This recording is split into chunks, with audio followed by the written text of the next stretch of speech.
시청자 여러분 안녕하십니까? 가장 빠른 종합 뉴스Q 시작합니다. 내년 대선 전초전으로 불리고 있죠. 여야 모두 총력전에 나서고 있는 4월 7일 보궐선거, 오늘 공식 선거운동 이틀째입니다.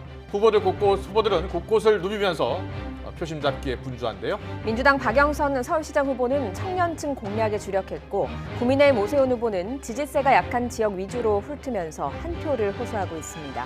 국회 취재기자 연결합니다. 김승환 기자. 네, 국회입니다. 네, 먼저 서울시장 후보들이요. 서로 유세 전략이 조금은 다른 것 같은데 어떻습니까?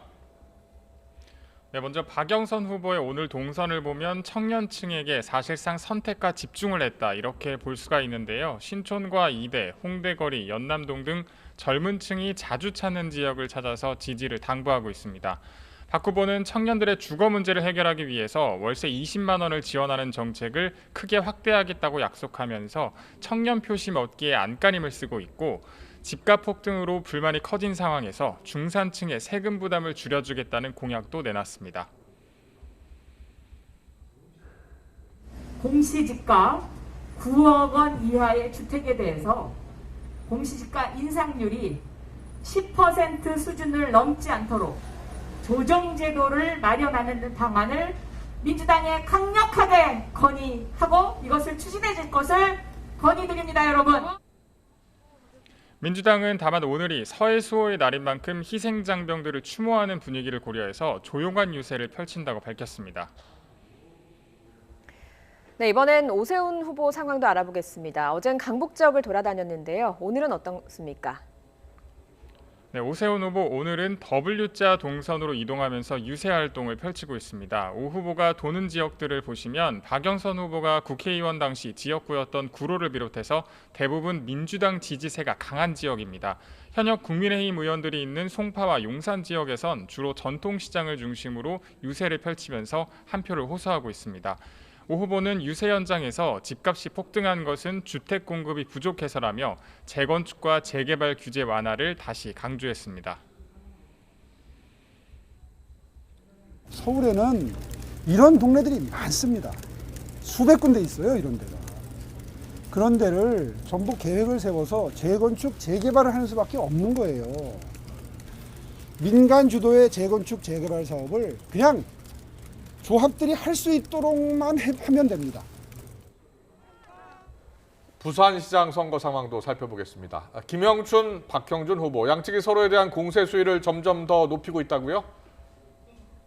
네, 더불어민주당 지도부는 부산 김영춘 후보 사무실에서 중앙선대위 회의를 열면서 김 후보 띄우기에 나섰습니다. 김태년 당대표 직무대행은 오늘 회의에서 박형준 후보의 각종 의혹이 매일 이어지고 있다며 맹비난했습니다.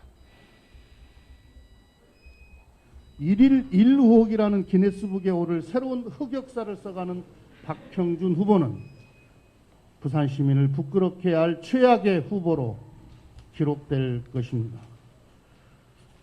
까도 의혹이 나오는 썩은 양파처럼 박형준 후보는 부산 발전의 짐만 될 것입니다. 국민의힘 박형준 후보 측도 김 후보 관련 부동산 의혹을 제기하며 맞불을 놓았는데요. 김영춘 후보가 본인 형의 땅을 측근 구청장이 사기해서 형이 특혜 매매했다는 의혹에 대해 공직자로서 이해충돌 소지가 있다고 비판했습니다. 김 후보 측은 허위 사실을 유포했다며 법적 대응에 나서겠다는 입장입니다. 이런 가운데 두 후보는 오거돈 전 시장의 성폭력 공동대책위원회 기자회견장에 함께 참석해서 피해자 지원을 강화하고 성폭력 2차 가해에 대한 방지책 마련을 위한 서약에 서명했습니다. 지금까지 국회에서 YTN 김승환입니다. 어제부터 공식 선거운동이 시작되면서 선거 분위기도 점차 달아오르고 있습니다. 현재 두 후보의 여론조사 결과 어떻게 나타나고 있을까요? 최근 여론조사를 보면 국민의힘 오세훈 후보가 46.3%, 더불어민주당 박영선 후보가 25.3%로 나타났습니다. 두 후보의 격차는 21%포인트로 오차범위 밖이었습니다. 연령대별로도 살펴보겠습니다. 전 연령대에서 오 후보가 박 후보를 앞섰습니다. 60대 이상에서는 특히 차이가 컸는데요. 오 후보가 65.6%, 박 후보가 15.2%로 그 격차가 50%포인트를 넘어섰습니다.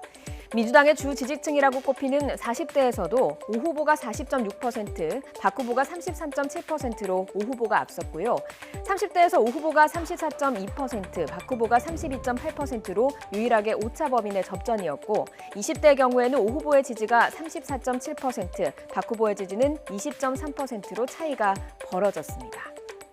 지지 후보 결정에 가장 큰 영향을 미친 건 어떤 요인 때문이었을까요? 후보들의 정책 및 시정 운영 능력이라고 답한 비율이 23.9%로 가장 많았고요. 국정 심판과 부동산 정책, 국정 안정이 그 뒤를 이었습니다. 서울에서의 정당 지지율도 국민의힘이 39.3%, 민주당이 20.9%로 나타나서 야당의 지지 성향이 더 두드러진 것으로 나타났습니다. 후보들의 발걸음은 아침부터 분주했습니다. 자세히 살펴보겠습니다. 어제 편의점 새벽 아르바이트 체험으로 첫 공식 선거운동을 시작한 박영선 후보. 최근 여론조사에서 보셨다시피 청년들의 지지율이 낮게 나오자 20, 30대 젊은 표심을 공략하기 위한 동선이 눈에 띄었습니다. 박영선 후보, 어린 학생들이 등교하는 시간 서대문 국가자 초등학교 앞으로 달려갔습니다. 아이들의 어머니처럼 직접 안전기를 들고 횡단보도를 건너는 학생들의 교통 안전을 지도했고요. 현장에서 학부모들의 고충을 듣기도 했습니다. 이번엔 대표적인 대학가 젊은이들의 거리 신촌역 앞으로 향했습니다. 청년 표심을 공략하기 위한 공약을 설명하는 데도 목소리를 높였습니다. 그런데 요즘 청년들이 걱정이 많습니다. 이 청년들의 가장 큰 걱정은 주거 문제입니다. 그래서 저는 청년들의 이 주거 문제를 해결하기 위해서 20만 원 월세 지원 정책을 크게 확대하려고 합니다, 여러분. 네, 박영선 더불어민주당 서울시장 후보. 그런데 요즘 청년들의 걱정이 많다라고 했죠. 지금 현재는 경실련 협약식을 위해서 종로구에 가 있는 것으로 확인이 되고 있고요. 오늘 망원시장과 홍대 입구역 앞 그리고 마포의 연남동 앞을 가면서 청년과 소상공인들의 마음을 얻기 위한 발걸음이 바빠질 것으로 예상되고 있습니다. 네, 서울 성동구의 지하철 차량기지에서 손잡이와 의자를 닦는 등 방역에 동참하면서 공식 선거운동 첫 일정을 시작했던 오세훈 후보는 오늘 서울을 보시다시피 W자로 횡단하면서 동선을 바쁘게 움직이고 있습니다. 오세훈 후보 오늘도 지하철역에서 첫 모습을 드러냈습니다. 출근길 시민들을 만나기 위해서 역을 찾은 건데요. 현 정권의 부동산 정책 등을 비판하면서 정권을 심판해야 한다 목소리에 힘을 줬습니다. 집값을 이렇게 올려놓은 것은 제가 보기에는 100% 문재인 대통령 잘못입니다. 집값 아무 문제 없다. 전국적으로 보면 집값이 안정돼 있다. 1년 전까지 이렇게 넋두리 같은 소리 했었죠. 그래서 제가 연설할 때 이건 무슨 중증 치매 환자도 아니고 국민들은 집값 올라간다고 난리인데 본인은 부동산 안정돼 있다. 그 점을 지적했더니 과한 표현을 썼다고 그래요. 여러분, 그 정도 말도 못합니까, 야당이? 지하철역에서 서울 시민들을 만난 오세훈 후보는 구로구로 향했습니다. 박영선 후보가 국회의원으로 3선을 한 곳이죠. 도시재생 사업이 진행된 구로구 가리봉동에 방문했고요. 12년 동안 박 후보가 해준 게 뭐가 있느냐며 정면 돌파를 선택했습니다. 오세훈 후보는 용산구 용문시장 사거리를 거쳐서 지금은 종로구에 있습니다. 종로구 조계사를 들러 지금은 명동성당에서 염수정 추기경을 만나고 있고요. 2010년 한명숙 당시 후보와의 맞대결 때 당선에 큰 힘을 실어줬던 송파구와 강동구 표심을 공략할 예정입니다. 지금까지 오늘 하루 후보들의 일정과 동선 살펴봤습니다.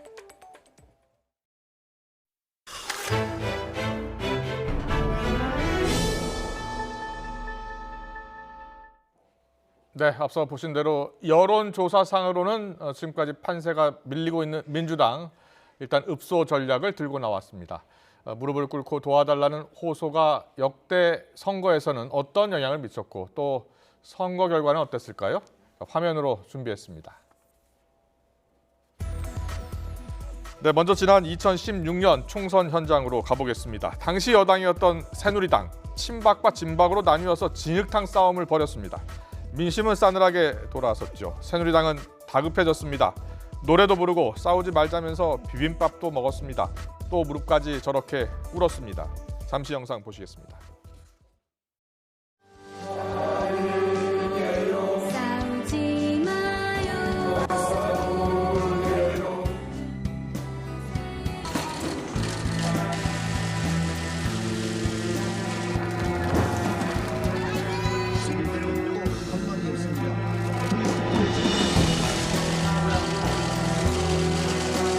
정치의 한계를 느끼시고 투표할 마음이 사라졌다는 사실로 인해서 우리 집권여당 새누리당이 일대 위기를 맞게 되었습니다. 네, 당시 여당인 새누리당 총선 결과는 어땠을까요? 새누리당 122석, 더불어민주당이 123석, 또 국민의당이 38석을 차지했습니다.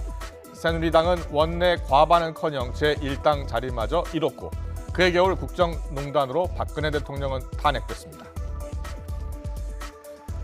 새누리당의 읍소 전략, 이때가 처음이 아니었습니다. 세월호 참사 직후였던 지난 2014년 지방선거에서는 도와달라는 피켓을 들고 광화문 광장에서 1인 유세를 벌이기도 했습니다. 이때도 새누리당 지도부는 통렬히 반성한다면서 서울역 광장에서 무릎을 꿇고 큰절까지 했습니다.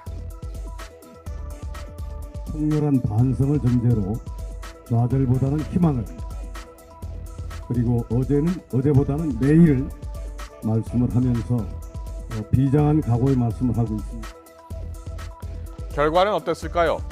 광역단체장 17곳을 뽑는 선거에서 여당인 새누리당은 8곳, 새정치민주연합은 9곳에서 이겼습니다. 숫자를 보면 박빙의 승부였는데요. 하지만 세월호 참사 직후 당시 여당을 향한 싸늘한 여론을 생각하면 그래도 당시 새누리당이 꽤 선전했다는 분석이 많았습니다.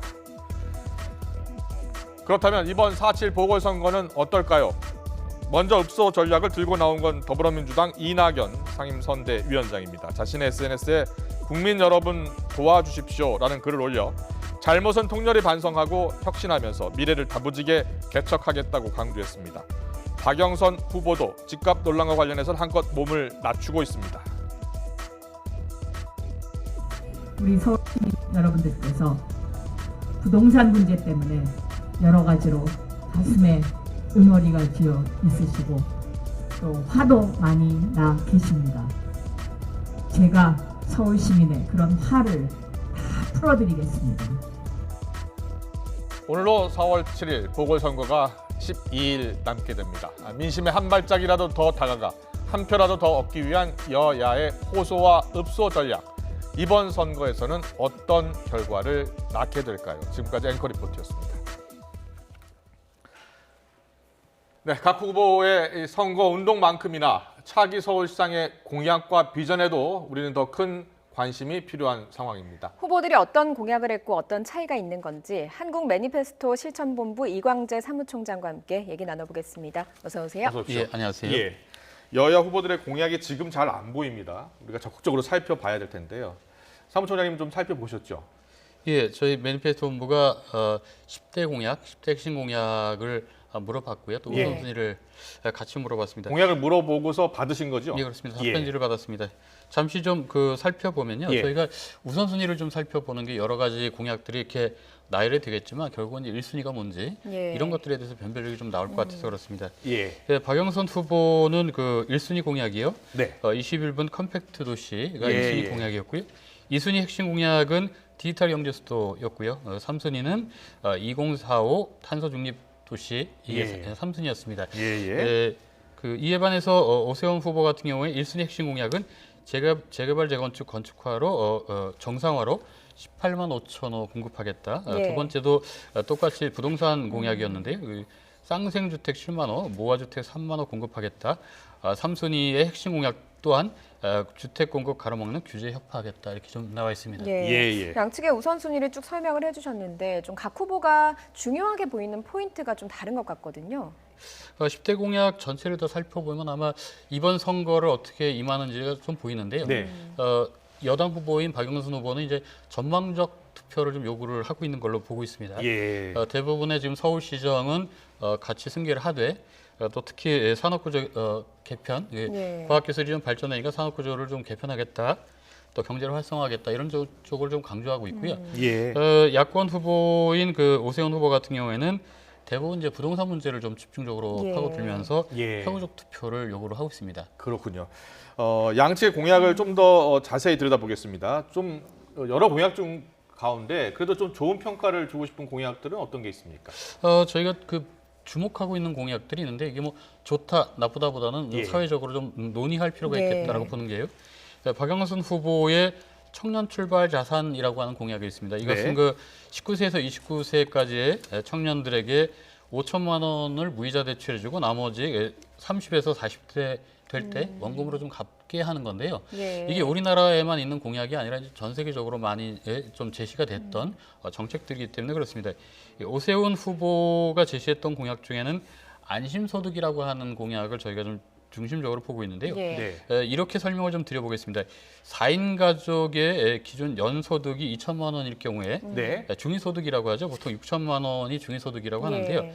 그것의 차익이 한 4천만 원 돼 있는데 예. 이것이 약 한 50%, 2천만 원을 받을 수 있도록 하겠다 이렇게 좀 예. 얘기를 하고 있습니다. 이 아마 그 기본소득과 반대되는 내지는 대항하는 그런 그 새로운 정책이기 때문에 이 부분도 선거 과정 때 좀 논쟁이 좀 필요한 부분이다 이렇게 좀 예. 보고 있습니다. 서울시 전체 예산이 약 40조 정도 되죠. 예, 그렇습니다. 예, 이 예산으로 커버가 가능하겠습니까? 이것은 서울시 자체적으로 하기는 좀 어렵고요. 예. 그래서 국회나 정부 협조를 굉장히 많이 얻어야 되는 부분인데요. 예. 그럼에도 불구하고 이제 서울시 선거라고 하는 것에 새로운 정책들이 좀 나왔고요. 여기에 대해서는 이게 잘 됐다, 잘못됐다보다는 서로 좀 사회적으로 진보적 관점에서는 어떤 예. 장단점이 있는지 보수적 관점에서는 어떤 장단점이 있는지를 좀 논의해 볼 필요가 있겠다 이렇게 보고 있습니다. 예. 알겠습니다. 이번에는 특히 부동산 시장 불안 또 LH 사태로 어느 때보다 부동산 민심이 좀 중요해졌습니다. 각 후보의 부동산 공약을 저희가 화면으로 준비를 했는데요. 보고 오겠습니다. 네, 더불어민주당 박영선 후보는 먼저 반값 아파트 30만 호 공약을 들고 나왔습니다. 3.3제곱미터당 1,000만 원에 공공임대주택 단지부터 5년간 이를 공공분양으로 공급하겠다는 계획인데요. 경부고속도로를 지하화하고 시유지, 국유지를 활용해서 공간을 확보하겠다는 겁니다. 반면 국민의힘 오세훈 후보는 어떨까요? 다양한 수요자 맞춤형 주택 36만 채를 각각 공급하겠다는 계획입니다.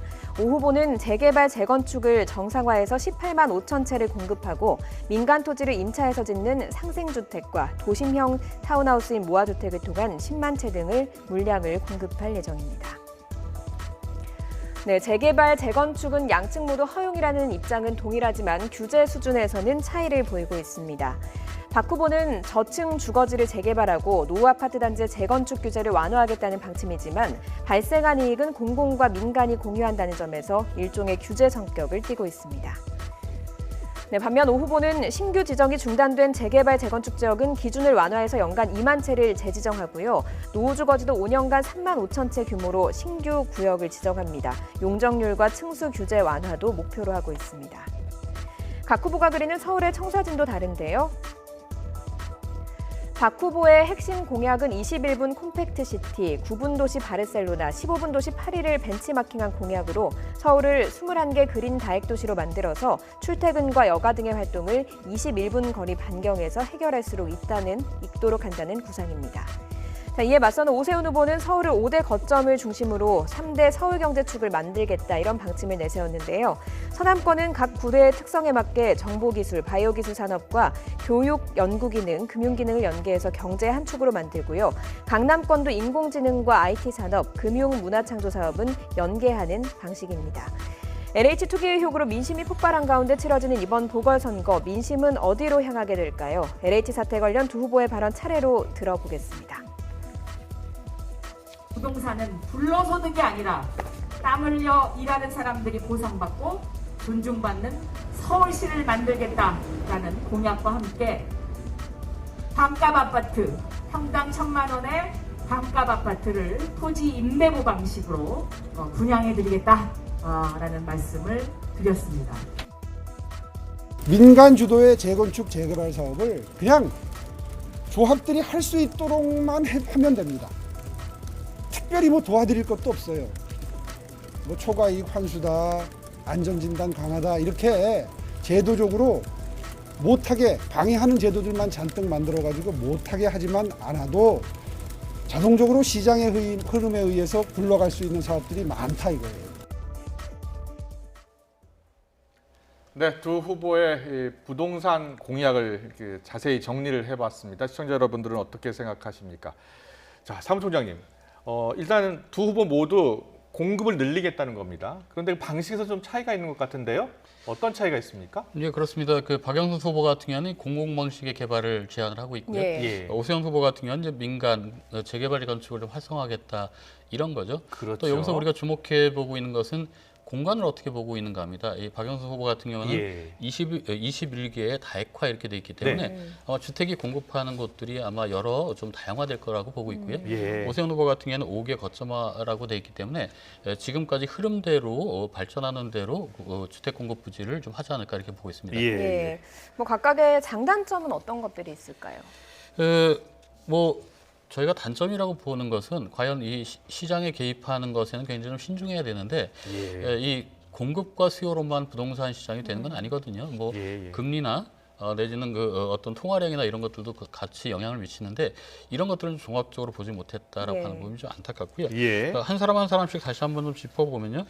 박영선 후보 같은 경우에는 이제 30년 된 이상 아파트를 대상으로 하고 얘기를 하고 있는데요.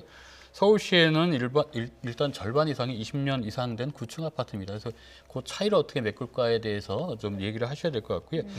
오세훈 후보 같은 경우에는 이 민간 주도 방식, 민간 개발 방식, 재개발 재건축이 과거에 투기장으로 변모했던 부분이 있기 때문에 이 부분에 대한 대안을 좀 보완점을 얘기를 좀 해주셔야 되지 않을까 생각을 하고 있습니다. 알겠습니다. 그런데요, 이번에 당선되는 시장 임기가요. 임기가 내년까지니까 내년 6월까지면 1년 3개월 정도 됩니다. 근데 이 공약들이 좀 많다 이런 생각도 들거든요. 1년 3개월짜리 시장을 유권자는 고용하고 싶었으나 5년짜리 청구서를 내밀었다 저희가 이렇게 얘기를 하고 있는데요. 1년 3개월 동안에 할 수 있는 일은 사실은 공무원 조직에 대한 인사 한 1회 이상은 없습니다. 이 예산이 12월 달에 붙일 수 있고요. 이게 예산이라고 하는 게 막 쓸 수 있는 돈은 아니거든요. 그렇죠. 그 다음 연도 때는 또 공천 작업에 들어가기 때문에 저희는 1년 3개월짜리 이 1년 3개월 동안 뭘 할 것인지를 다시 한번 좀 물어봐야 되지 않을까 이렇게 좀 보고 있습니다. 그렇군요. 뭐 지금 유권자들이 공약을 쭉 저희도 이렇게 살펴보긴 해도 과연 지켜질까 좀 의문이 들기도 하거든요.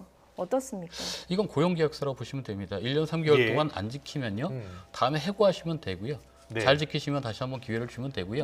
엉망으로 하면 탄핵, 리콜하시면 됩니다. 그래서 공약을 잘 지키느냐 안 지키느냐가 아니고요.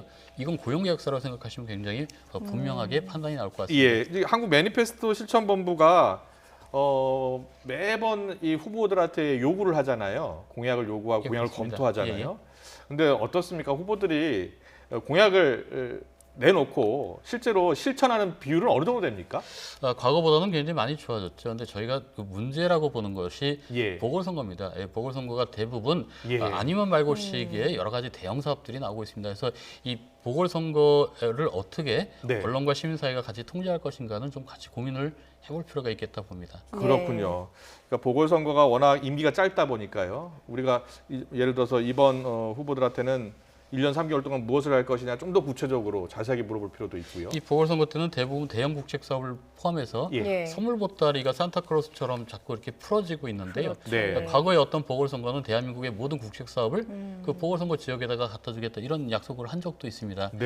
따라서 이렇게 치러지는 것은 적당치 않다라고 보고요. 또 보궐선거라고 하는 게 선거가 잘못돼서 치러지는 거기 때문에 앞으로 이런 것이 다시 반복되지 않도록 하기 위해서는 유권자들이 더욱더 꼼꼼하게 따져서 후보를 선택하는 게 좋지 않을까 이렇게 보고 있습니다. 네, 알겠습니다. 우리 유권자들도 잘 지켜봐야 됩니다. 이게 공약이 빈공짜일 가능성도 있으니까요. 알겠습니다. 지금까지 한국 매니페스토 실천본부 이광재 사무총장님이었습니다. 잘 들었습니다. 고맙습니다.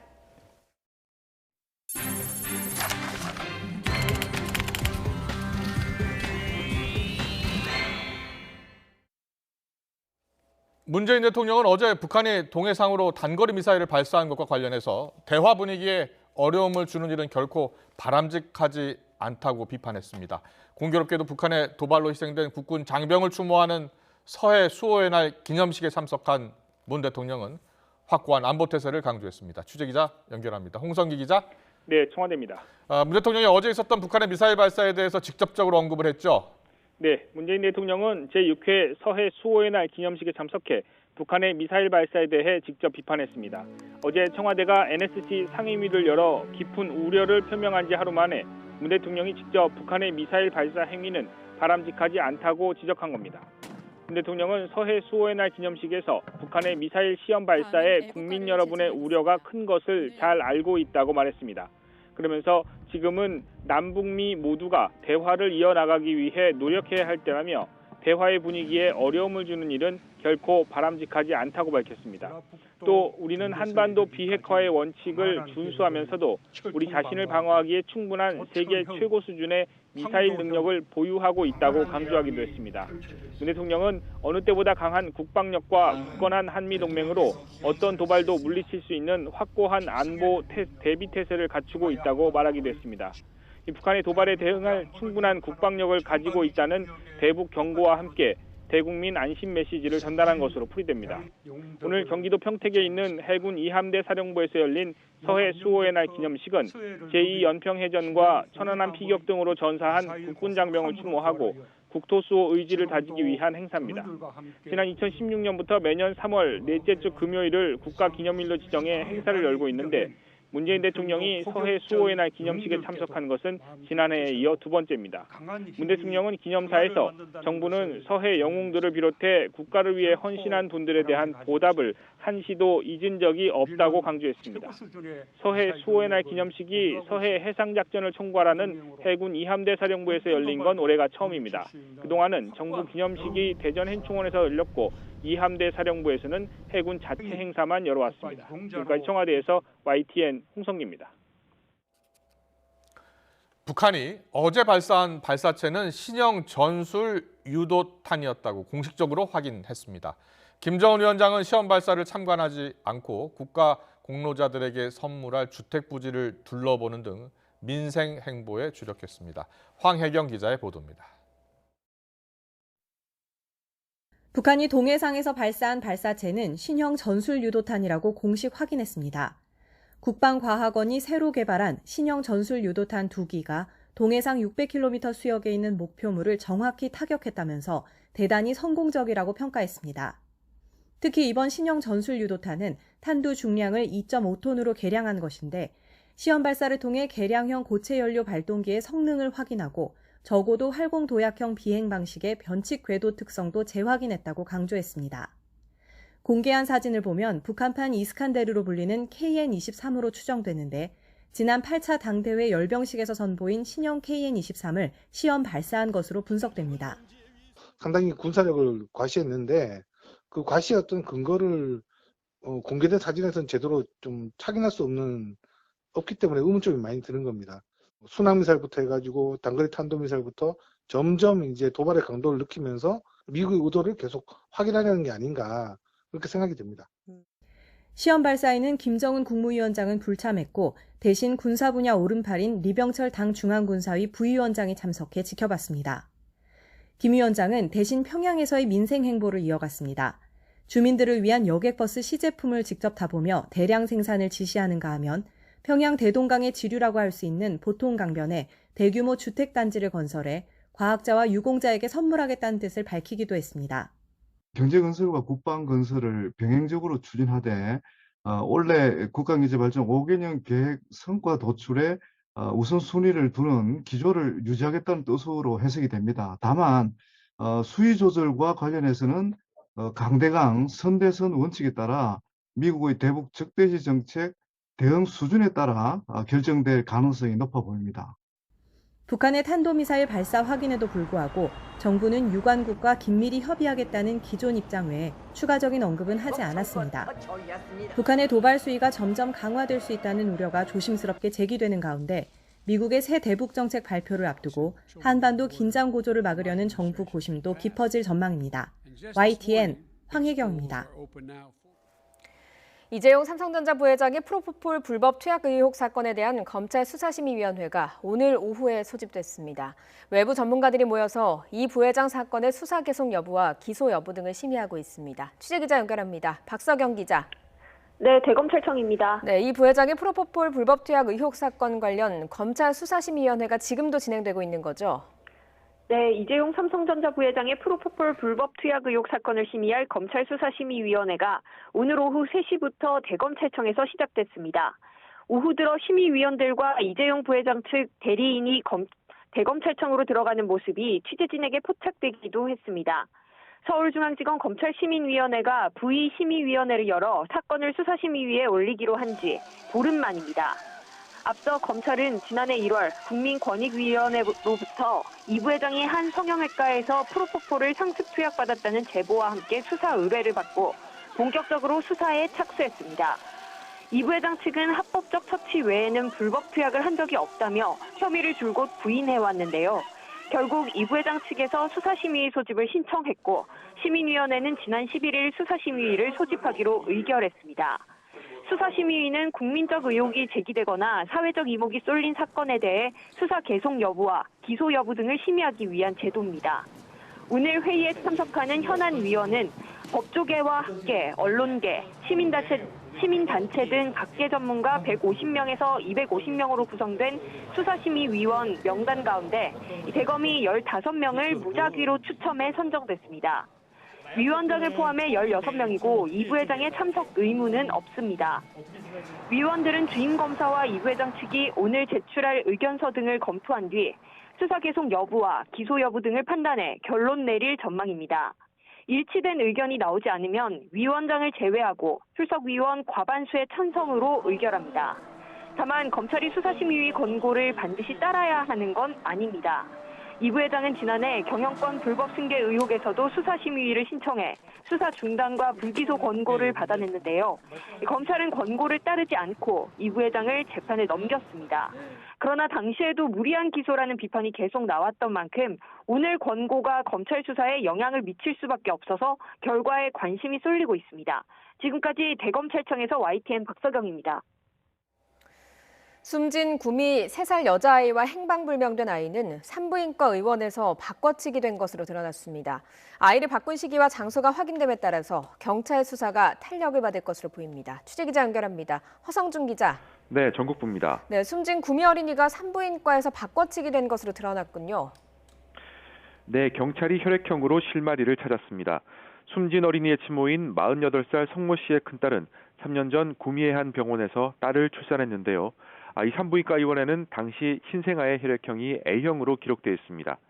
하지만 산모인 큰딸 부부에게서는 A형은 나올 수 없는 혈액형입니다. 따라서 경찰은 친모 석 씨가 자신이 낳은 아이와 큰딸의 아이를 산부인과에서 바꿔치기 한 것으로 보고 있습니다. 바꿔치기 한 시점도 신생아 혈액 검사를 하기 전으로 특정했습니다. 앞서 경찰은 석 씨가 3년 전 출산을 앞두고 개인용 컴퓨터로 셀프 출산과 출산 준비를 검색한 사실을 디지털 포렌식을 통해 밝혀냈습니다. 석 씨가 혼자 출산했거나 지인의 도움을 받아 병의원이 아닌 장소에서 출산했을 가능성이 큰 겁니다. 여기에 아이를 바꿔치기 한 시기와 장소까지 특정됨에 따라 경찰 수사도 탄력을 받을 것으로 보입니다. 하지만 지난 8일 체포된 석 씨는 지금까지 혐의를 완강히 부인하고 있습니다. 3번의 유전자 검사 결과는 물론 자신이 딸을 출산했다는 사실조차 인정하지 않고 있습니다.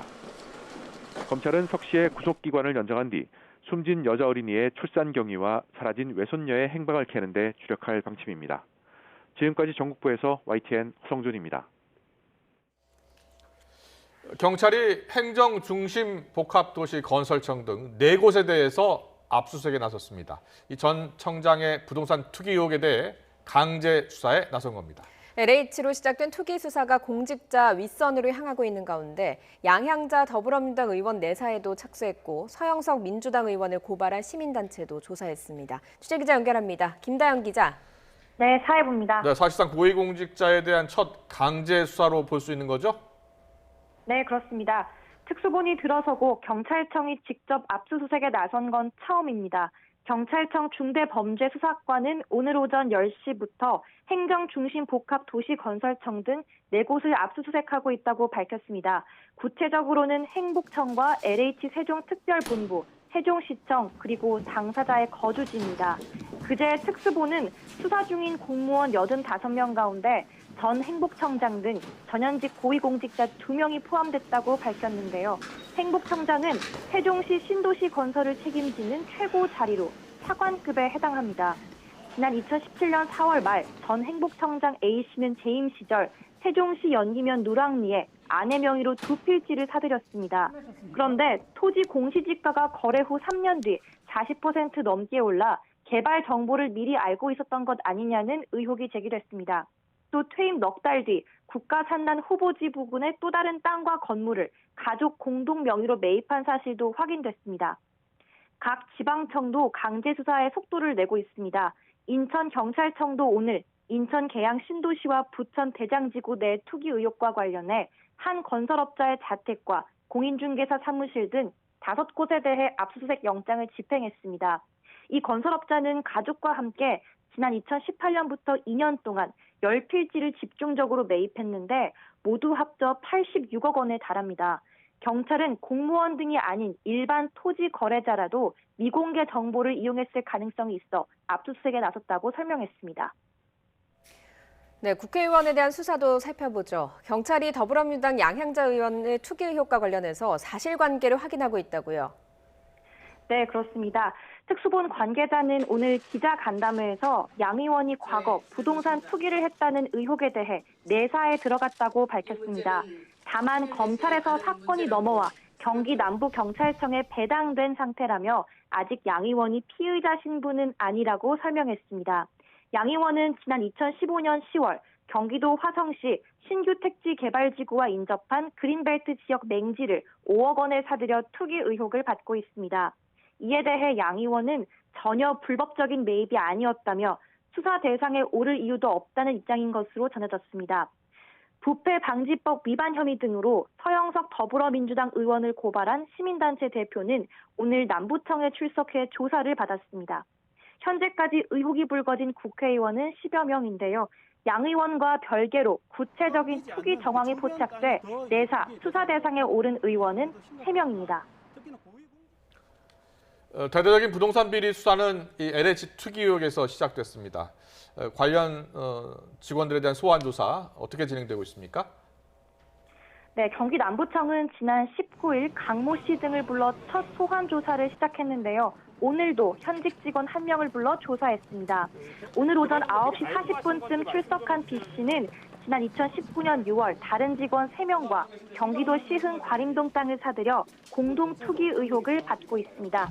앞서 특수부는 LH 직원 31명에 대해 수사하고 있다고 밝혔는데 구체적인 혐의가 적용된 건 전현직 직원 15명입니다. 소환 조사 일주일째 피의자 15명 가운데 10명이 출석했습니다. 경찰은 내부 정보를 이용한 게 확인되면 원칙적으로 구속 수사하겠다고 밝힌 만큼 주요 피의자들에 대한 구속 여부도 조만간 가려질 걸로 보입니다. 지금까지 사회부에서 YTN 김다현입니다. 네, 서울 벚꽃이 관측 이후 99년 만에 거의 100년 만에 가장 일찍 개화했습니다. 낮 기온이 20도까지 오를 정도로 따뜻한 날씨가 그 원인입니다. 지구온난화로 기온이 계속 오르면서 봄꽃의 개화도 점점 더 빨라질 가능성이 크다고 하는데요. 취재기자와 함께 짚어보겠습니다. 안녕하세요. 네, 안녕하세요. 어서 오십시오. 네, 정혜영 기자.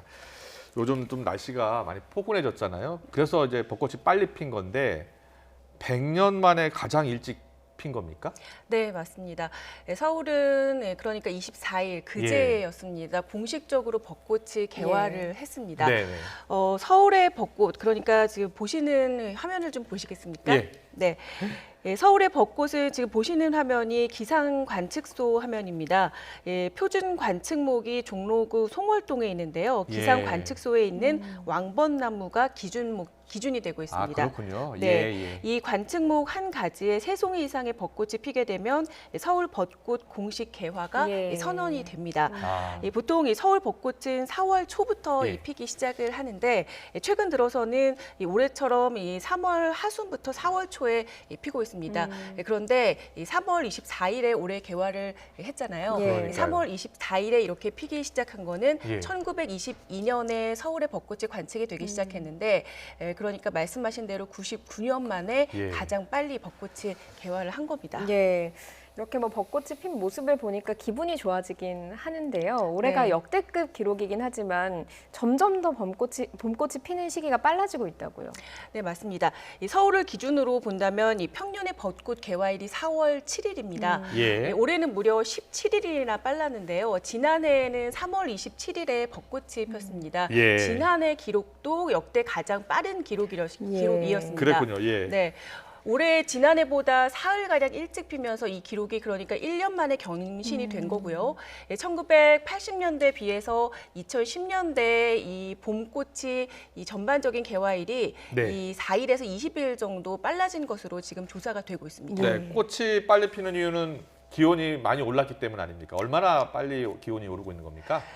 실제로 기상청에서 새로운 기후 평년값이 지금 나왔는데요. 그 기록을 저희가 좀 그래픽으로 좀 준비를 했습니다.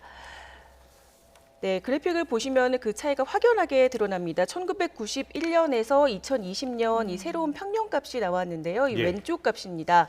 이 평년 기온이 이전 평년값 그러니까 1981년부터 2010년보다는 약 0.3도나 높습니다. 네, 그리고 이 계절 변화를 좀 보시면 이 봄과 여름은 이전보다 각각 4일이나 길어졌고요.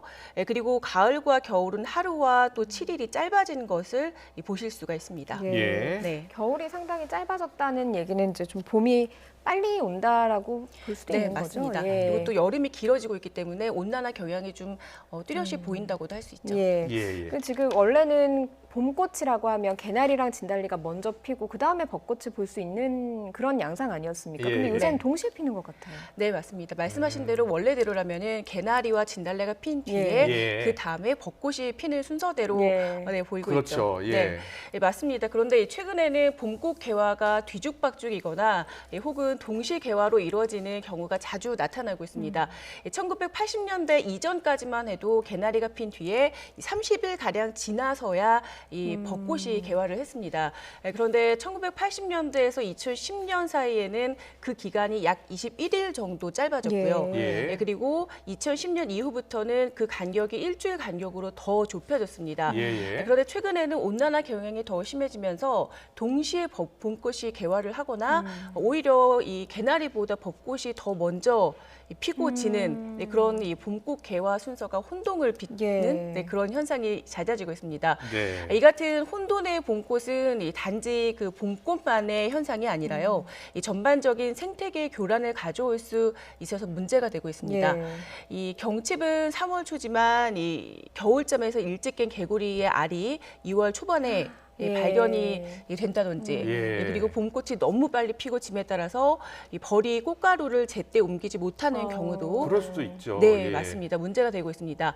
전문가들은 봄꽃 개화 시기에 변동폭이 좀 커지면 커질수록 이에 적응하지 못하는 생물들이 멸종이 된다거나 혹은 이 생물의 다양성이 좀 줄어들 수 있기 때문에 우려를 하고 있습니다. 네, 지금 화면에 보이는 저 벚꽃은 언제 찍은 화면입니까? 올해 찍은 건 아니잖아요? 네, 맞습니다. 작년에 찍었던 봄꽃 같습니다. 화면이죠. 그래서 근데 지금 코로나19 상황이 심각하잖아요. 그러니까 가고 싶어도 사실 가기가 어려운 상황이지 않습니까? 맞습니다. 사실은 이제 벚꽃이 말씀하신 대로 100년 만에 이제 일찍 찾아왔는데 올해도 지난해에 이어서 대부분의 봄꽃 축제는 취소가 되고 있는 상황입니다. 네네. 서울에도 벚꽃이 개화하면서 본격적인 이 벚꽃의 향연이 시작이 됐죠. 현재 서울뿐 아니라 제주도와 경남 하동 쌍계사 그리고 진해 여자천 그리고 부산과 청주 무심천변 등에서도 벚꽃이 예년보다 일주일에서 보름가량이나 일찍 개화를 해서 정말 그야말로 아름다움을 뽐내기 시작을 했습니다. 하지만 올해도 이 봄꽃 축제는 대부분 취소가 됐는데요. 이 벚꽃 도시로 유명한 경남 진해를 비롯해서 경북 경주와 충남 서산 등은 지난해에 이어서 올해도 이 전면 이 축제를 취소를 하고 봄꽃 거리두기를 2년째 이어가기로 했습니다. 다만 이 서울 여의도의 봄꽃 축제의 경우는 온라인 축제와 더불어서 이 추첨제를 통해서 벚꽃 관람객을 제한적으로 좀 허용을 하기로 했는데요. 영등포 구청의 홈페이지를 통해서 다음 달 1일부터 이제 추첨제를 시작을 합니다. 일단 신청을 하신 후에 5일에서 11일까지 추첨을 해서 매일 오전 11시부터 오후 9시 30분까지 1시간 반 간격으로 7차례 진행을 하게 되는데요. 한 번에 행사 관계자를 포함해서 99명이 참여를 하실 수가 있습니다. 일단 7일 동안 진행이 되기 때문에 최대 3,500명 정도가 감상을 하실 수가 있을 것으로 예상이 되고 또 중요한 것은 이 1인당 최대 3명의 동반인이 벚꽃을 관람을 하실 수가 있는데 한 분이 이제 최대 3명을 그 신청을 하실 때 기입을 하실 수가 있다고 하더라고요. 그렇군요. 네, 그래서 이제 그 최대 그 99명까지 참여를 하실 수가 있을 것 같습니다. 네, 벚꽃이 일찍 펴서 좋기는 한데요. 근데 지금은 코로나19 상황이 워낙 심각하니까 네, 맞습니다. 가능한 사람이 많이 모이는 곳에는 가지 않는 게 좋고 또 동네 주변에 또 꽃들이 핀 곳도 있으니까 거기를 좀 다녀오시는 게 좋을 것 같습니다.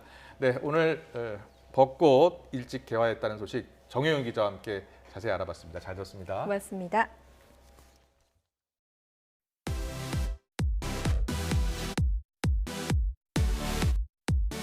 박영선 후보를 향해서 사랑합니다. 박영선 사랑합니다. 박영선 후보님 사랑합니다. 박영선.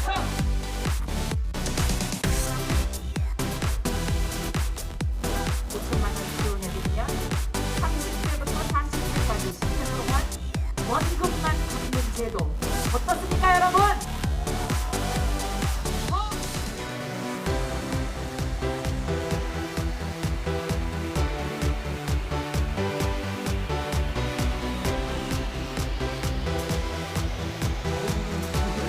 내 말이 안 돼가지고 15년 동안에 아주 정부가 새누가 들여다봐서 여러분들 원하시는 대로 쉽게 공급될 수 있도록 해드릴 겁니다.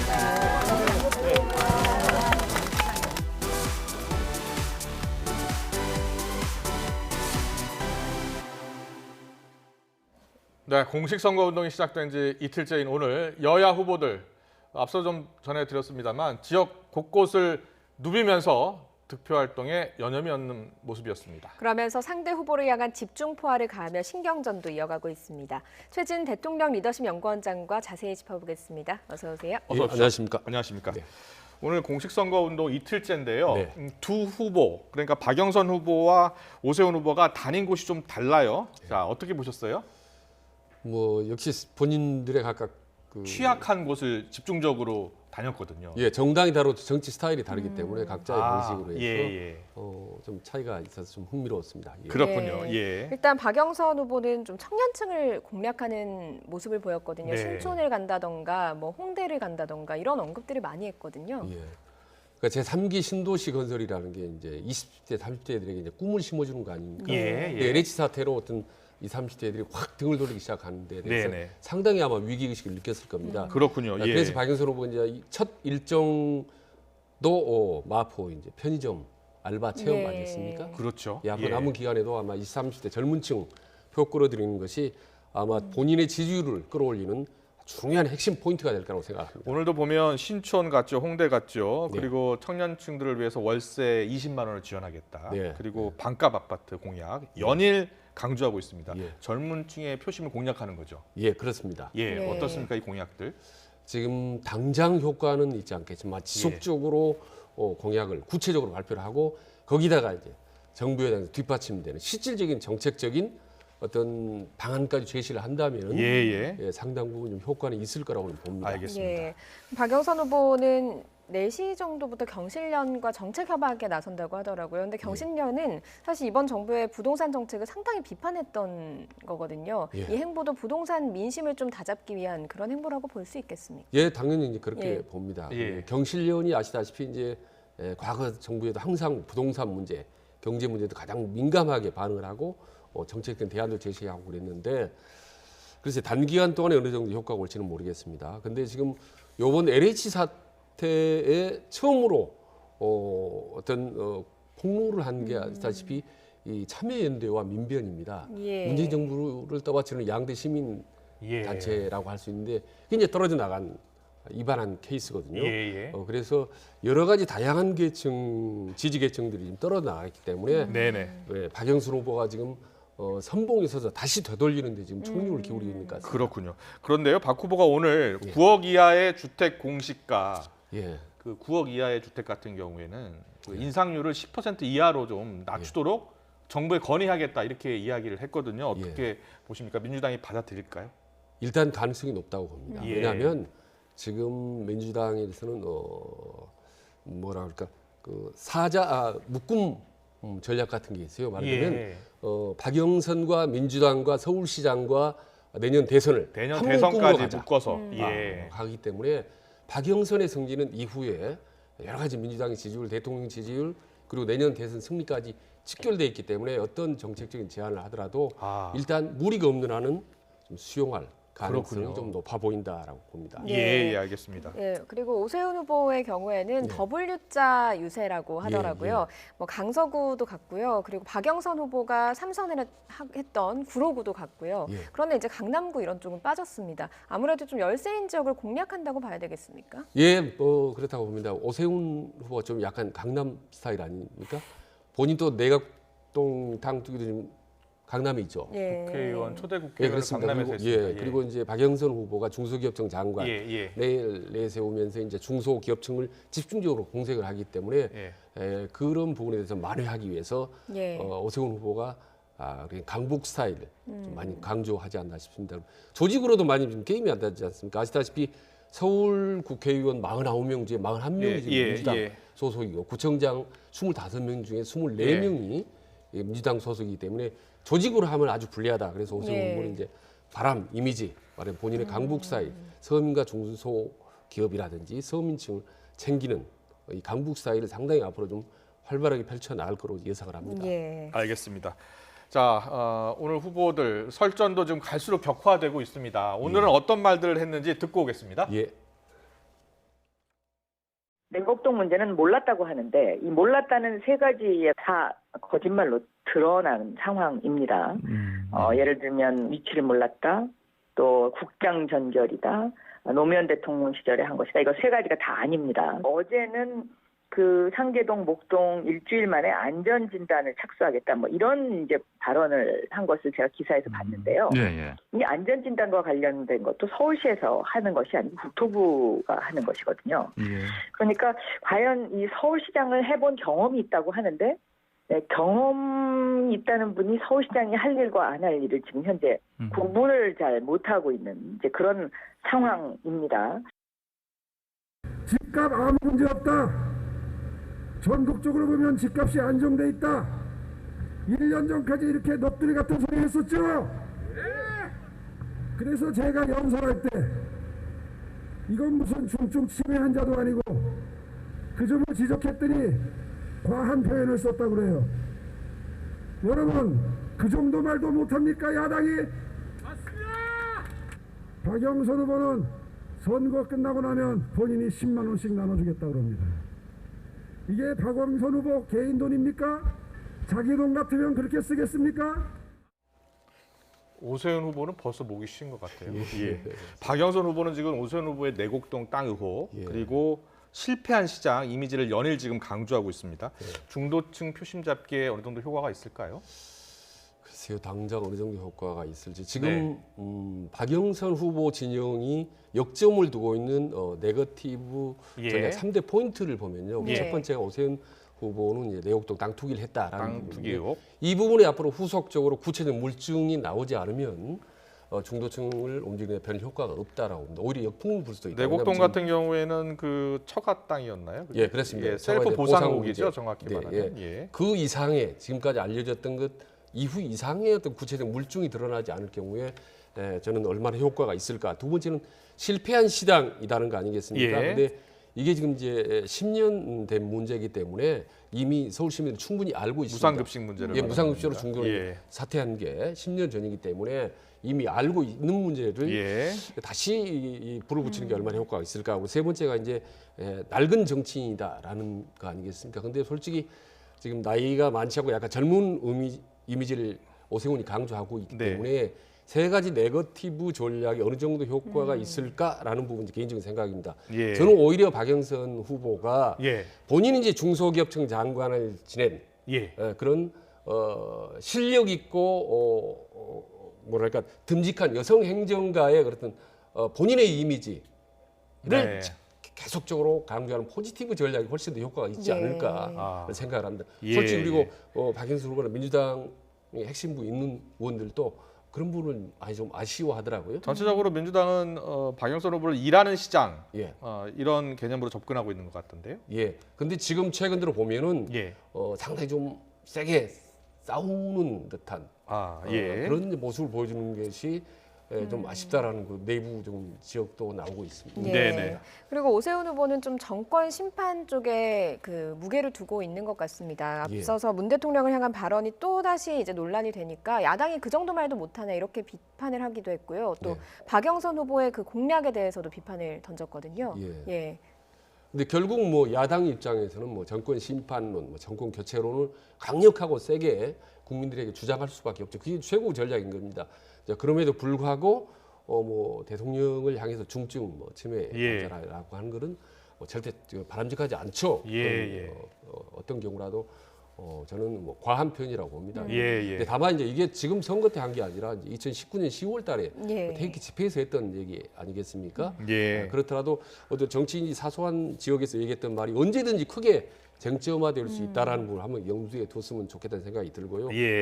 그다음에 뭐 10만 원 재난지금 당선되면 주겠다라는 박영선 후보 진영이 제가 지난번에 말씀드렸다시피 너무나 정치적인 이제 그런 공약이기 때문에 비판의 소지가 있다라는 게 제 개인적인 생각 말씀드렸습니다.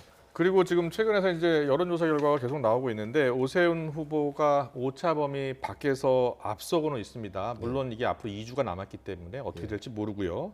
민주당 일각에서는 샤이 진보층이 있다. 그렇기 때문에 역전 가능성이 있다. 그래서 최선을 다하고 있다. 이렇게 이야기하고 있거든요. 샤이 진보층이 얼마나 될 것으로 보십니까?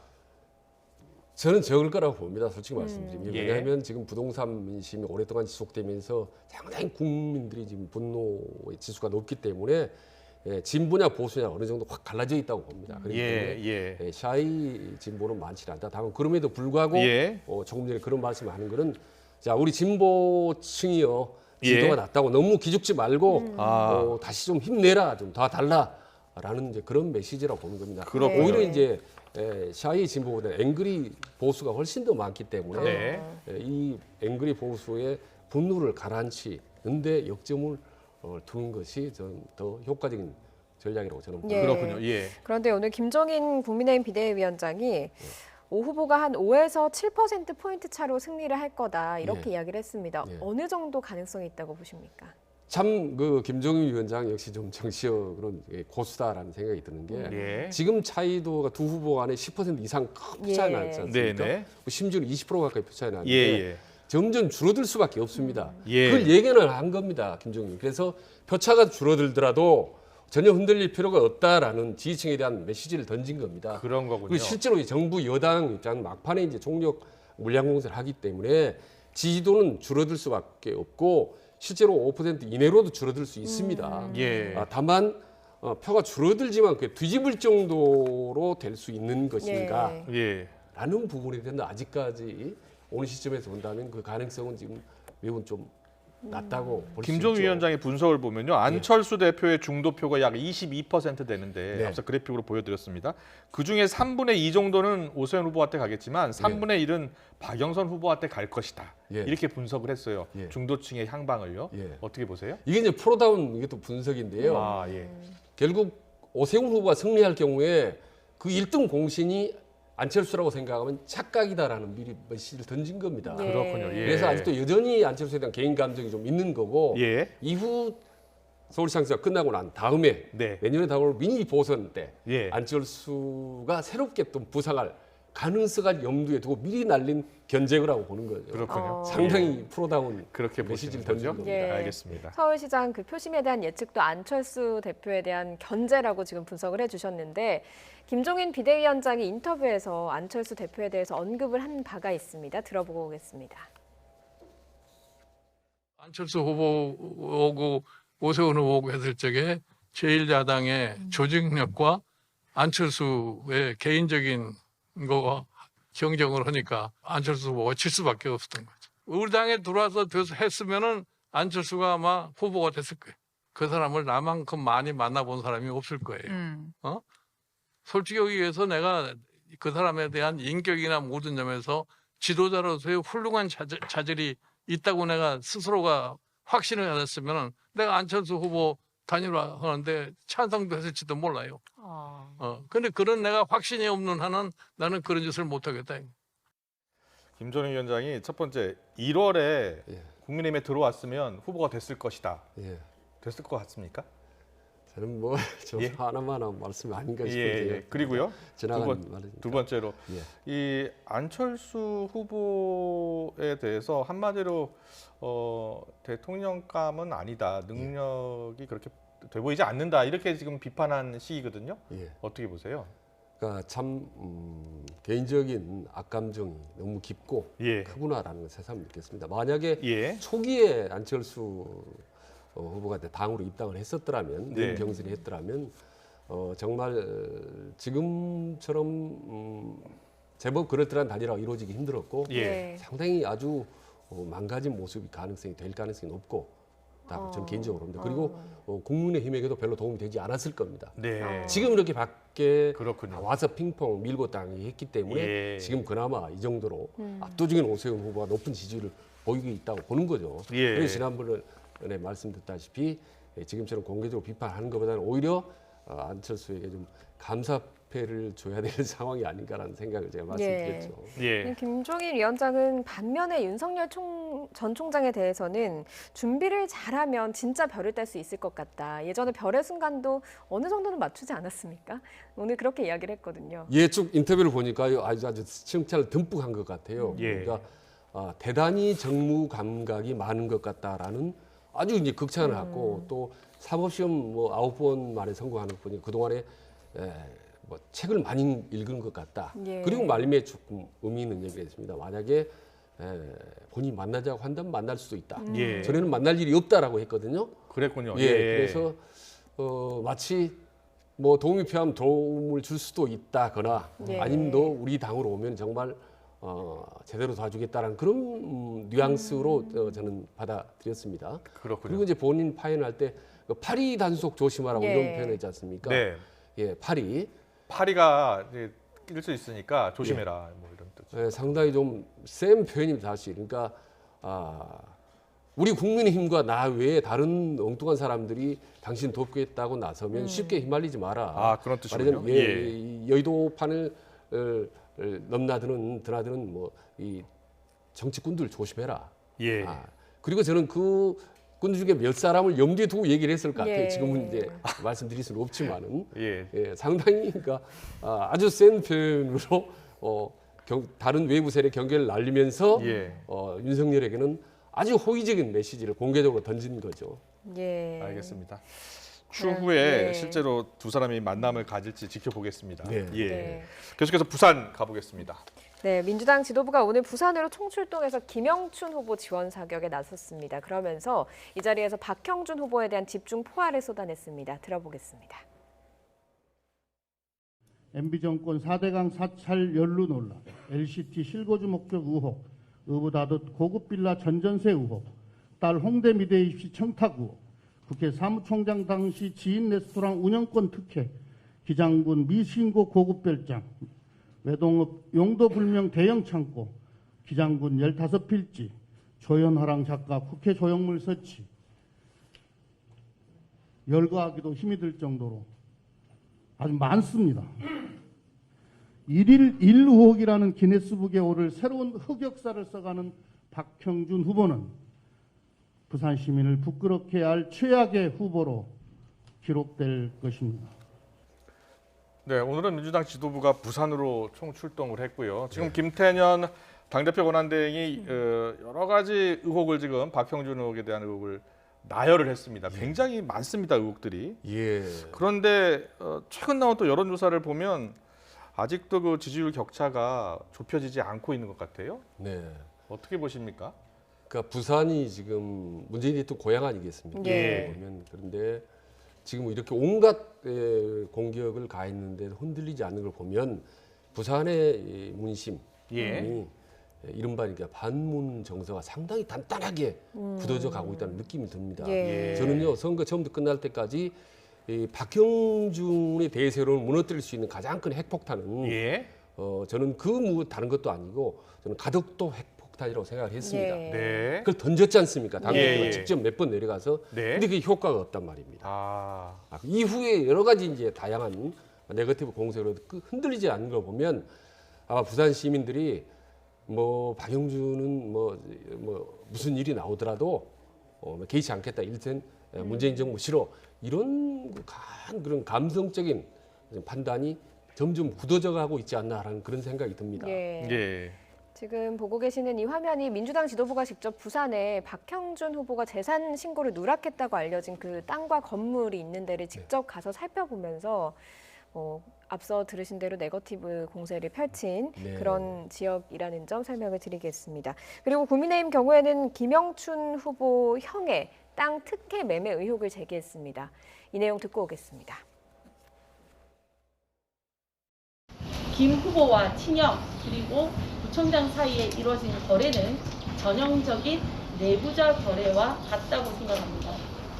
김 후보는 남 부동산 흠집 잡기 하기 전에 측근인 현 구청장과 상의해서 진행된 자기 형제의 부동산 거래에 대해서 시민들에게 낱낱이 밝혀야 할 것입니다.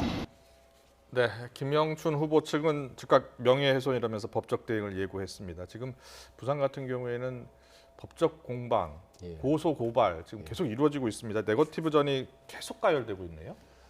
저는 이제 설마 했는데 또 이렇게 김영춘 후보 얘기가 나오네요. 저는 사실과는 상관없이 김영춘 후보가 이제 본인의 뭐 재산까지 다 드러냈지 않습니까? 그래서 이제 박형준 후보하고 차별화를 시도해서 나는 아주 깨끗하다라는 걸 이제 기자회견까지 했는데 형 문제가 얘기가 나왔습니다. 이게 이제 사실인지 아닌지는 모르겠습니다. 전혀. 그렇습니다. 의혹 제기고요. 명예훼손이라면서 법적 대응 예고했습니다. 그렇습니다. 그런데 선거에서는요 사실 여부를 판가름한다는 게 쉽지가 않습니다.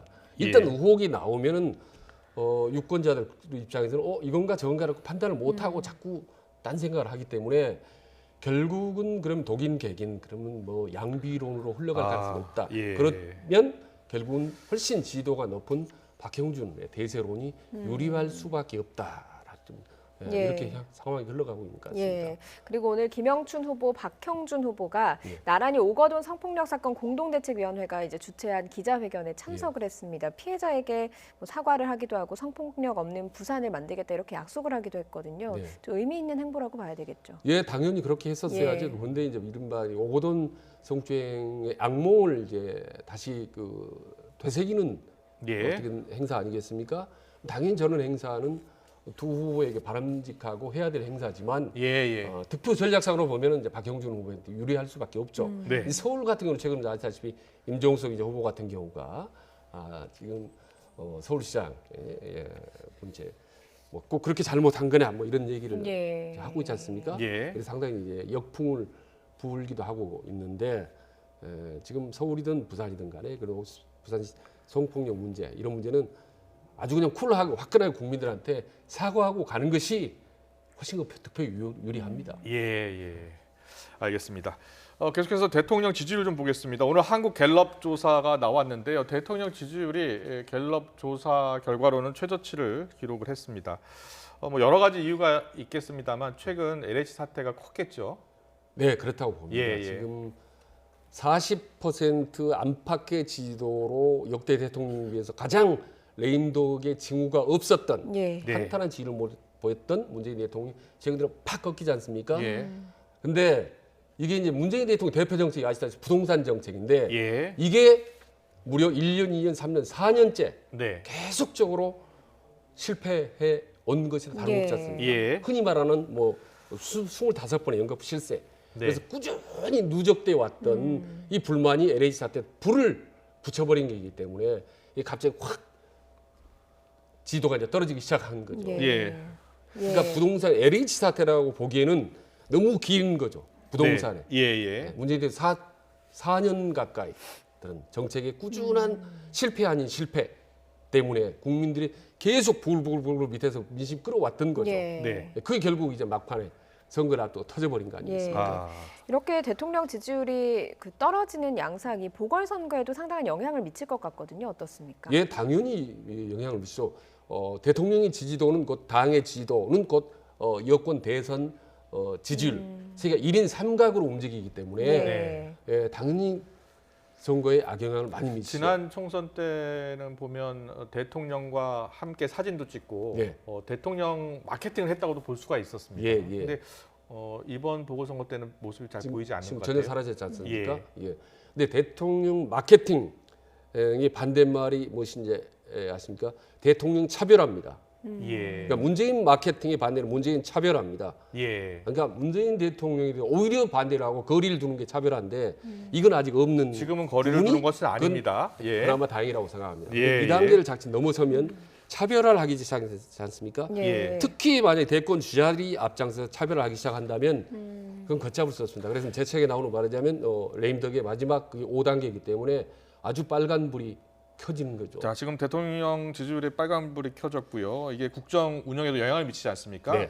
최진 원장님 대통령 리더십 연구 원장이시니까 이 리더십 회복을 위해서 그리고 지지율 회복을 위해서 지금 대통령이 가장 해야 할 일 뭐가 되겠습니까? 첫째, 불안 초조하는 마음을 던져버려야 됩니다. 예. 아주 심적 안정을 얻어야 된다는 거예요. 지금 청와대 안에 정보를 보면 안에 있는 참모들이 마음이 아주 싱숭생숭하고 일이 잡히지 않는다는 얘기가 계속 들려오거든요. 그건 대통령이 불안하기 때문입니다. 이게 말로 갈수록 심리적 안정이 제일 중요하고요. 두 번째는 심리적 안정이 불안하면 자꾸 정치적인 걸 생각합니다. 퇴국무에. 근데 정치 신경을 버리고 완전히 경제에 올인해야 됩니다. 그리고 퇴임 이후 전혀 생각하지 말고 민생 제일주의로 보고 가면은 결국 먹고 사는 문제, 민생에 집중해야 된다는 거기에 올인하면요. 나머지 모든 문제 자동적으로 해결되고 지지율도 자동적으로 올라가게 됩니다. 그렇군요. 알겠습니다. 오늘 정치권 이슈 여기까지 듣겠습니다. 지금까지 최진 대통령 리더십 연구원장과 함께했습니다. 잘 들었습니다. 고맙습니다. 고맙습니다.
전혀 문제가 없는데.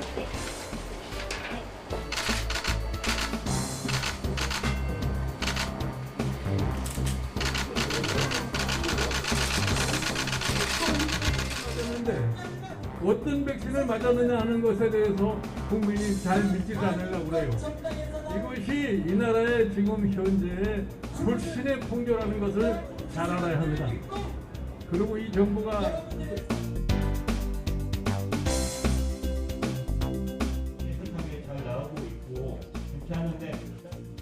지금 국민들이 가장 관심을 가지는 것은 백신이 언제부터 공급될 수 있느냐입니다. K방역 자랑만 하지 말고 어떻게 백신을 확보하고 어떻게 접종하겠다고 대통령이 직접 나서서 백신을 구하고 노영민 비서실장이 조금 전 당정청에서 백신은 이미 충분한 분량을 확보했고 내년 2월부터 접종을 시작하겠다 이렇게 밝혔는데요. 우리 속담에 입으로 제사를 지내면 온 동네 사람이 배 터져 죽는다는 말이 있습니다. 우리 국민들은 그냥 백신 확보했다는 말만 믿지 않습니다. 어디에 어떻게 계약을 했고 어떻게 접종되고 어떻게 안전하다 이것까지 설명을 해야지. 이사이동된 독감들이 새로운 문제에 인해서 대통령을 비롯한 정부의 책임 있는 당국자부터 먼저 접종을 해서 국민들에게 백신 불안증을 해소해 줄 것을 미국을 비롯한 세계 각국에서 국가 지도자 등 보건수장이 생중계로 백신을 접종하면서 국민 불안감을 해소하는 데 앞장서고 있는 것입니다.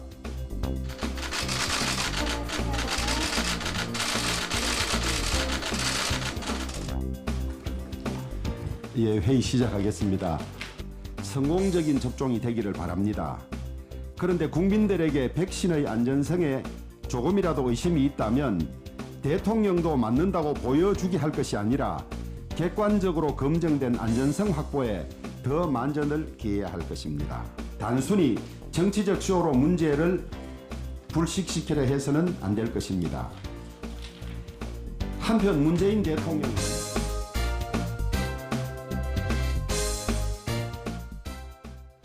혼자 길을 걷거나 버스를 기다리는 여성에게 침을 뱉거나 커피 같은 것을 뿌린 남성이 경찰에 붙잡혔습니다. 이 남성은 코로나19로 밖에 출입할 수 없어서 불만이 쌓여서 범행을 저질렀다고 했습니다. 오태인 기자입니다. 자정이 넘은 야심한 시각, 한 남성이 자전거를 타고 길거리를 다닙니다. CCTV 화면에서 사라지더니 곧 다시 모습을 나타냅니다. 최근 창원에 사는 젊은 여성들을 불안에 떨게 만들었던 32살 A씨입니다. A씨는 지난달부터 최근까지 자전거를 타고 다니며 길을 걷거나 버스 정류장에 혼자 있는 여성에게 침을 뱉고 커피 같은 액체류를 뿌린 뒤 달아났습니다. 여성 앞에서 신체 일부를 노출하기도 했습니다. 심지어 여성의 집 엘리베이터까지 쫓아갔습니다. 침만 듣고 갔으면 그냥 기분 나빴을 상황인데 이제 약간 제 반응을 보려고 집 앞까지 따라오는 느낌이 들어서 혹시라도 또 다음에 또 올까 봐. 경찰에 신고된 것만 18차례. 여성만 골라 범행 대상으로 삼았는데 피해 대부분은 10대에서 20대였습니다. 범행에 사용한 자전거 일부는 훔친 것으로 드러났습니다. A씨는 코로나19로 불만이 쌓여 범행을 저질렀다고 진술했습니다. 직장도 잃었고 코로나로 인해서 밖에 출입도 힘들고 하다 보니까 사회적인 어떤 불만이 쌓여서 그 범행을 했다라고 진술하고 있습니다. 사회적 약자인 여성을 대상으로 그런 스트레스를 푸는 행위였다고. 경찰은 폭행과 공연음란 혐의로 A씨에 대해 구속영장을 신청했습니다. 앞서 지난해 12월 경남 김해에서도 계란 등으로 만든 가짜 정액을 여성 몸에 뿌린 남성이 경찰에 붙잡히기도 했습니다. YTN 오태인입니다. 경찰이 비수도권으로 이른바 술자리 원정을 떠났다가 만취 상태로 운전하는 꼼수를 잡기 위해서 대대적인 고속도로 길목 단속에 나섰습니다. 단속 현장을 차정균 기자가 취재했습니다. 음식점이 문을 닫은 밤 10시, 서울 시내 도로에 쏟아져 나온 차량을 상대로 경찰이 음주 단속을 벌입니다.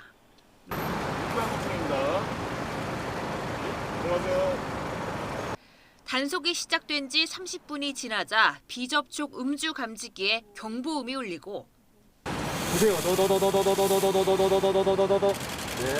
차에서 내린 남성 운전자의 혈중 알코올 농도는 0.099%, 면허 취소 수준이었습니다. 운전자를 선고해 드렸고요. 권한을 선임할 수 있고 변명할 게 있으십니다. 실제로 코로나19가 시작된 지난해 발생한 교통사고는 1년 전보다 더 증가한 모습을 보였습니다. 감염 우려 때문에 단속이 심하지 않을 거라는 안일한 생각에 술을 먹고 운전대를 잡은 사람이 늘었다는 겁니다.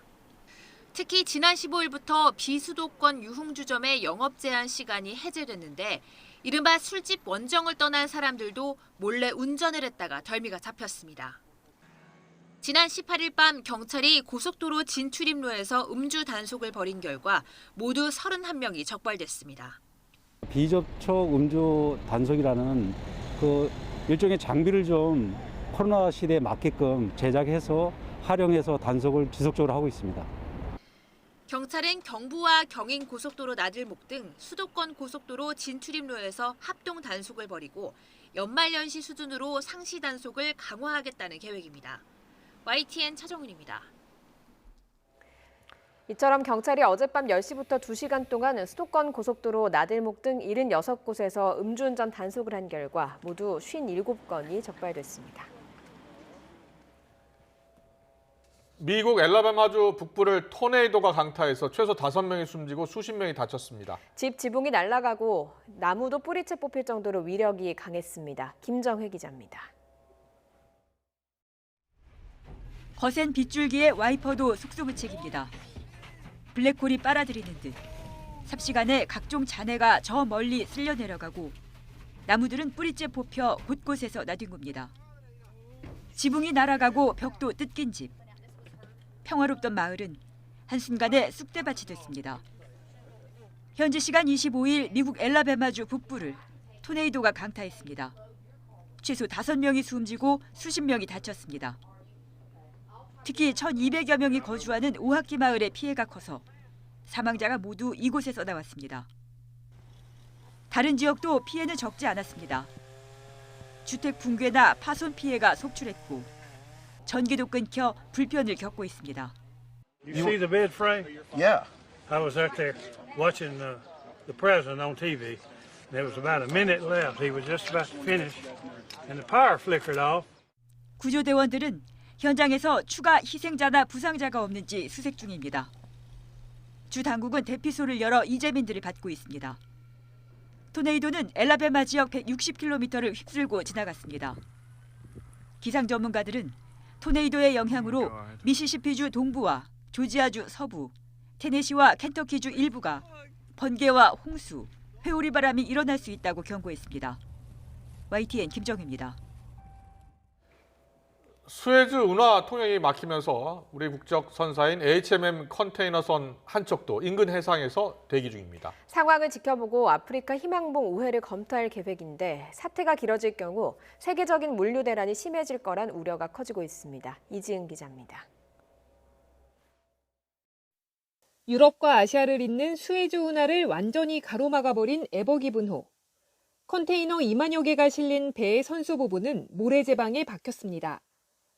세계 교역량의 12%를 담당하는 핵심 통로인 수에즈가 막히면서 해상 물류는 직격탄을 맞았습니다. 유럽에서 한국으로 오던 HMM의 컨테이너선 그단스크호도 수에즈 운하 입구 쪽에서 대기 상태에 들어갔습니다. HMM은 일단 기다려본 뒤 소속된 해운동맹과 논의해 아프리카 희망봉 쪽으로 9천여 킬로미터를 돌아가는 방안을 확정할 계획입니다. 다음 주에도 2척 정도가 진입 예정인데 현재까지는 우회 여부를 결정하진 않았고요. 이번 주 주말까지 상황을 지켜본 후에 우회 여부를 결정할 예정입니다.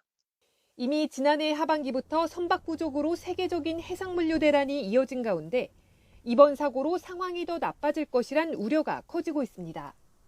미국 CNBC 방송은 수에즈 운하 사고로 시간당 4억 달러, 약 4,500억 원어치의 물류 운송이 지체되고 있다고 전하기도 했습니다. 또 사태가 길어질 경우 빨리 보내야 하는 화물을 항공편으로 옮기면서 해상 운임뿐 아니라 항공 화물 운임도 오를 수 있다는 전망도 나오고 있습니다. YTN 이지은입니다. 역사를 왜곡했다는 논란에 휩싸인 SBS 드라마 조선 구마사가 결국 폐지됐습니다. 이 소식은 기정우 기자가 전해드립니다. SBS 드라마 조선 구마사가 결국 폐지됐습니다. 지난 22일 밤 첫 방송이 나간 지 나흘 만에 나온 결정입니다. SBS는 방영권료를 대부분 지불했고 제작사도 80% 이상 촬영을 마쳤지만 무거운 책임감을 느끼며 방송 취소를 결정했다고 밝혔습니다. 처음엔 음식이나 의상에 중국식 소품이 등장하면서 논란이 됐지만 역사 왜곡 문제가 불거지면서 문제는 커졌습니다.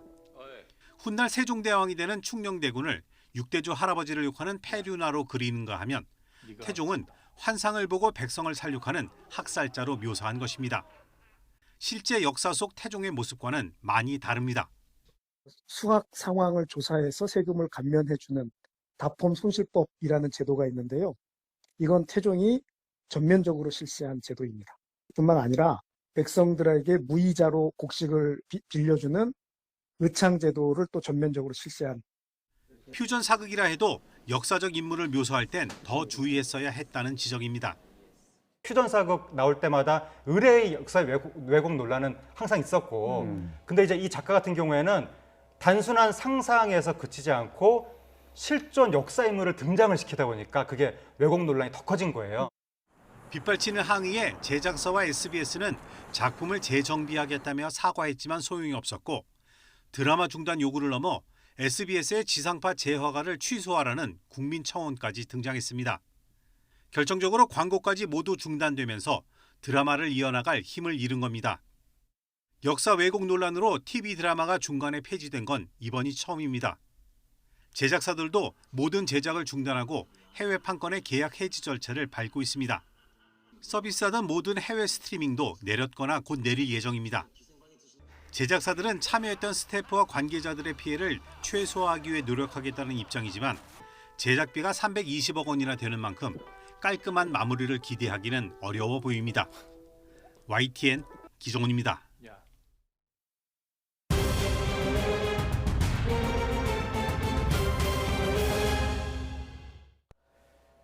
다음 달부터 75살이 넘는 어르신을 대상으로 화이자 백신 접종이 지역별로 마련된 예방접종센터에서 시작이 됩니다. 네, 다음 달 개소를 앞둔 예방접종센터에 취재기자가 나가 있습니다. 정현우 기자. 네, 서울 은평구 문화예술회관에 마련된 예방접종센터입니다. 네, 정 기자가 나가 있는 예방접종센터, 화이자 백신 접종 준비를 모두 끝마친 상황이죠? 네, 그렇습니다. 다음 달부터 화이자 백신 접종을 시작하는 75살 이상 어르신들을 모시는 예방접종센터에 나와 있는데요. 보시다시피 의료진이 접종을 하기 전에 예진을 하는 예진실과 그리고 실제 접종이 진행되는 주사실 등이 모두 마련되어 있는 모습을 볼 수 있습니다. 저기 안쪽에는 화이자 백신을 보관할 수 있는 초저온 냉장고도 준비가 되어 있어서 실제로 백신이 이곳까지 이송이 되면은 바로 접종이 가능한 수준입니다. 하지만 백신이 이송될 때까지 어느 정도 시간이 걸리고 그리고 노인들에 대한 백신 접종 계획도 추가로 잡아야 하기 때문에 이곳에서의 백신 접종 시작은 4월 초순쯤에 시작될 것으로 보입니다. 준비를 거의 끝마친 만큼 오늘 오전엔 의료진이 접종 모의 훈련도 진행됐습니다. 주사를 맞고 15분에서 30분 동안 상태 이상이 있는지 기다리게 하면서 실제 접종처럼 진행됐습니다. 다음 달부터는 이렇게 화이자 백신 접종을 맞게 되는 75살 이상 어른실에는 노인시설에 입소해 있는 분들도 포함됐습니다. 은평구는 어제까지 각 동에서 어르신들의 접종 동의서를 받았고 지금은 접종 명단을 추리고 있다는데요.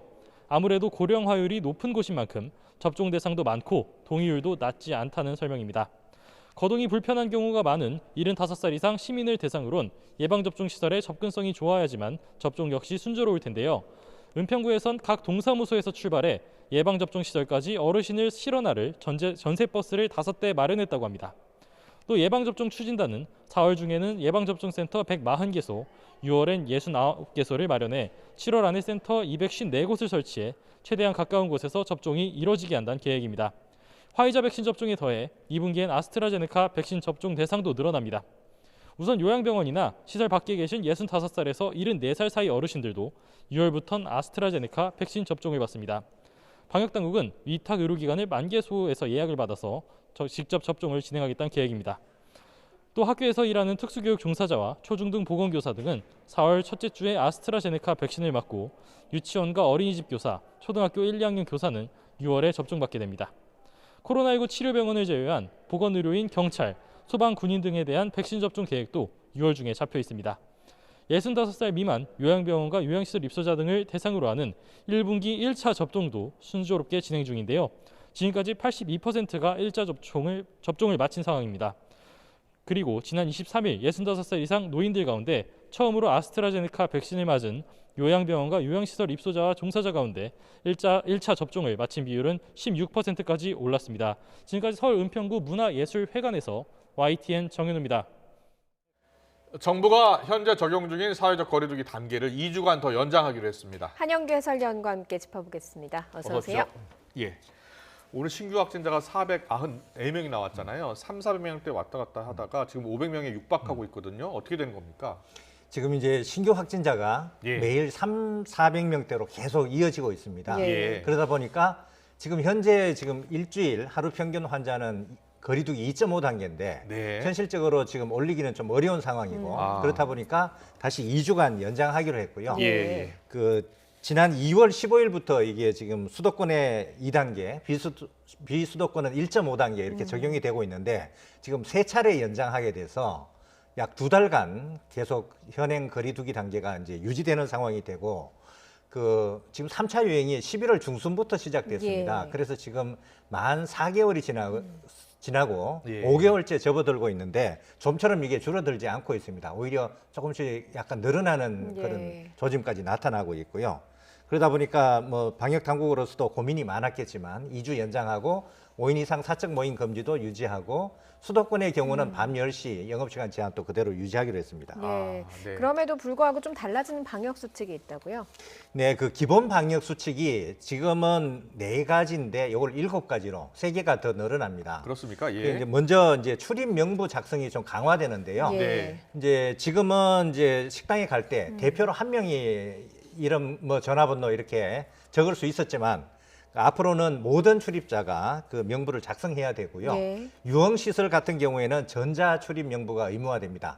거짓으로 이렇게 연락처를 적는 경우를 막기 위한 것이고요.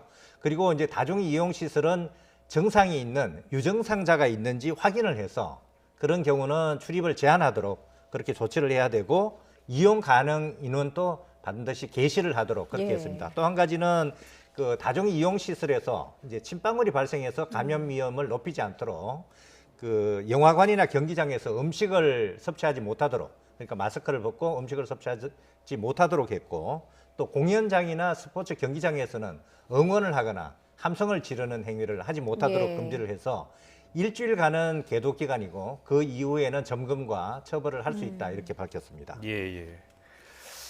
그런데요, 지금 벚꽃 개화식이잖아요. 그래서 벚꽃 나들이 계획하신 분들이 많은데 그래도 이 방역 조치 정부가 좀 강화해야 되는 건 아닙니까? 어떻습니까? 그래서 이제 봄 나들이 방역 대책을 내놨는데요. 네. 내일부터 4월 말까지 적용이 됩니다. 예. 그 아무래도 이제 벚꽃도 피고 봄꽃들이 많이 지금 개화를 하고 있기 때문에 예. 나들이 객이 늘어나기 때문에 그렇죠. 그 감염 예. 위험을 줄이기 위한 것인데요.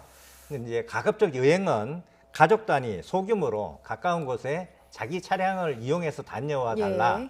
뭐 그런 요청이고 예. 불가피하게 단체 여행을 할 경우에는 뭐 인솔자를 방역 책임자로 지정을 해서 예. 뭐 증상을 확인한다든가 방역 수칙을 준수하도록 하는 그런 노력을 해달라 하는 예. 그런 요청입니다. 예, 알겠습니다. 그리고 백신 접종을 받은 사람 수도 꽤 많이 늘어났죠. 네, 지금 이제 2월 26일부터 접종이 시작됐으니까 약 한 달이 지났고요. 1차 접종을 받은 사람은 77만 명 정도 되고 예. 화이자 백신은 3주 만에 2차 접종을 받기 때문에 네. 2차 접종까지 받은 사람은 3,800여 명 정도 됩니다. 예. 그래서 2, 3월 그 우선적으로 접종받는 대상자의 63% 정도가 접종을 마친 상태인데 네. 현재까지 이제 이상 반응이 의심된다라고 신고한 경우가 지금 10,000건을 조금 넘었는데요. 예. 그 중에 이제 접종받은 사람 가운데 한 1.3%가 이런 이제 이상 반응 의심된다고 신고를 했고 그 중에 한 99%는 경증입니다.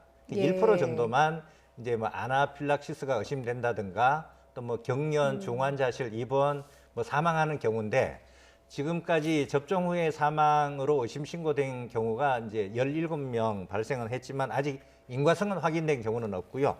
다만 아나필락시스 증상을 보여서 인과성이 확인된 경우는 2건이 있습니다. 예. 그리고 다음 주부터 75세 이상 어르신들 백신 접종 관련해서 동의서 받고 있잖아요. 몇 명이 대상입니까?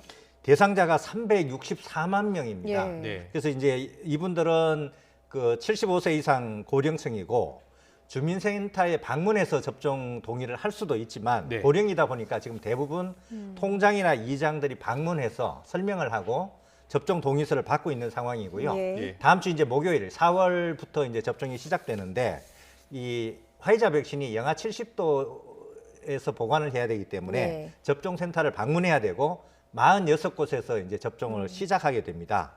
이제 거동이 불편한 경우가 많아서 지역 여건에 따라서 교통 편의도 제공할 예정이고 예. 만일 이상 반응이 나타날 경우에 대비한 응급 이송 체계도 지금 마련해 두고 있습니다. 예. 그리고 기저질환이 좀 심각하게 있더라도 접종을 맞는 것이 좋다고요?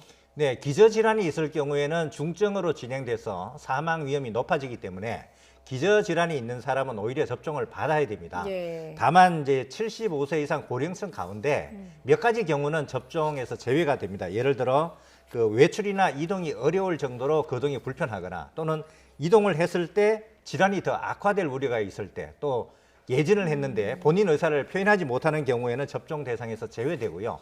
이런 분들은 이제 어떻게 접종할 것인지 또는 언제 접종할 것인지 이런 것은 별도로 이제 안내를 하기로 했습니다. 네, 알겠습니다. 오늘 코로나19 상황은 여기까지 듣겠습니다. 한영규 해설위원과 함께했습니다. 잘 들었습니다. 고맙습니다.